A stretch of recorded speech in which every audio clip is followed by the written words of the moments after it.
Zach, just final impressions of that Grey Cup game. Disappointing the way it ended, obviously. You're never going to be happy with the result unless you win the game. So, it's going to sting for a bit. And, we have all off season to look back at the season and what we could have done better, not just in that game, but all season long. So, but yeah, it's definitely frustrating, disappointing that we went out like that. I know your coach is frustrated with that final call, and I know a game doesn't really always come down to just one miss. Obviously, there's lots of things that can change in the course of a game, but what are your thoughts on that final call?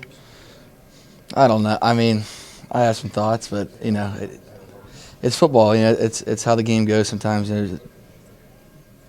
they get called, sometimes they don't get called. Sometimes, so and it's a human being out there who's the referee, right? So it's never going to be a perfect game, and obviously we're disappointed with the way that all unfolded. But like you said, it's not just one play. We had many opportunities to score, and didn't take advantage of those. And that's ultimately why we lost the game. You said you have some thoughts, but you like your money in your wallet?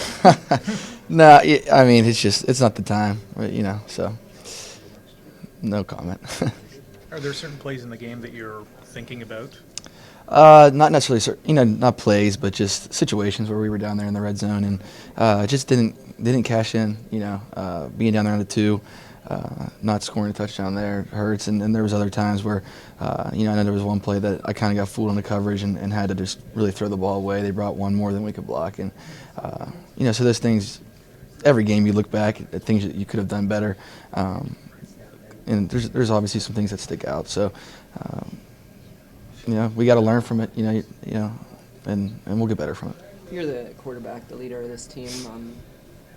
Are you happy with how your team responded, considering sometimes there could be bad feelings on the final play?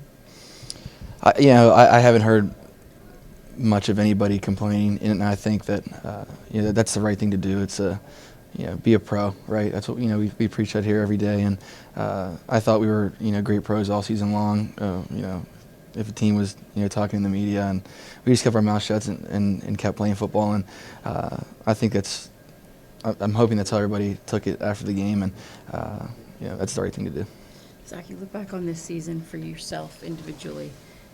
You had injuries. This was your first season starting as a starting quarterback. Mm-hmm. This is so many ups and downs, and yet you were able to accomplish so much.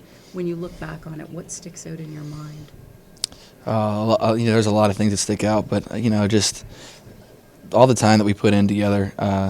Not just me, but just the offense as a unit and the whole team really, and how close we all got. We really, I know people throw the word around family around a lot when they're talking about an organization or a team, but we're a pretty close knit bunch, and losing that game the other night hurt, but looking back on the season. That definitely sticks out, and also the staff and them bringing me along with the system and all the extra time that we put in for that. So just a lot of hard work. I really enjoyed the journey of this season, and I can't wait to get back and play next year. Knowing that no team is ever the same 2 years in a row, there's always going to be some roster changes. How much do you want guys like Luke Tasker back? I mean, if we could re-sign everybody, I'd be happy. I know I'm not sure what the contract situations are. I'm not even sure who's up. I haven't looked into that. But if his contract's up, I hope we get him back, and I hope we get the other guys back too. So. There's some bad news for Speedy's free agent too. Mm-hmm. Yeah, I knew that one. I've been hearing that for a while. Yeah, like I said, hopefully we get all of them back. Do you plan to, coerce, convince guys to re-sign here and keep this team intact? Well, I think. I wouldn't want to mess with anybody's, money situation or whatever situation that they have going on. But I think that we all have a good relationship on this team, and I'm sure I'll throw a text message in here or there, especially to Speedy and Luke, and I think Bakari's up too, so Bakari as well, and they obviously know that I want them here, and I think that they realize that everybody wants them here, but they have to do what's right, by them and for their families. So. Hopefully Steve McGee comes back too. Look at that guy. Does a loss like the one you just had and going to 2 Grey Cups back-to-back, Does that galvanize the team and maybe convince free agents to say, this is the place to be? I hope so. Like I said, I don't know much about the contract situations or who is a free agent and who's not a free agent, but we have a great thing going here. With the new stadium, and I know we're moving out of Jarvis, but whenever we get into the new stadium to practice as well, and we have a great staff. It's a great organization, top to bottom. I've really had a lot of fun here this year, and I love it here, and I'm sure other people do as well, and I'm sure Ken will do a good job selling it to guys. So don't worry about him making a splash in free agency. I'm sure he'll pull something off.